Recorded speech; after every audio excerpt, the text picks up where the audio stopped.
Hi, my name is Wes Preston. Scott Shearer and I are going to be doing a workshop for SP Fest. It'll be a boot camp for Power Apps and Power Automate, specifically for users that are comfortable with SharePoint and Teams.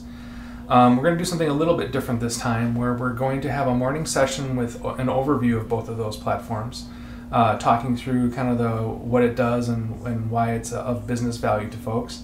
And then in the afternoon, we're going to continue the session with a open lab type of setup. So we'll have a variety of different examples and different exercises that people can go through, where Scott and I will be walking around helping folks and answering questions. We're specifically targeting people that are comfortable with the SharePoint and Teams environments, but are kind of balking at the hurdles that they need to get over to get started with Power Automate and with Power Apps.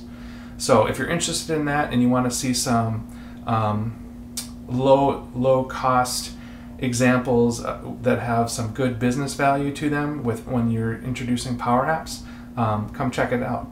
We hope to see you there, and if you have some examples that you'd specifically like to see for the lab, please let us know.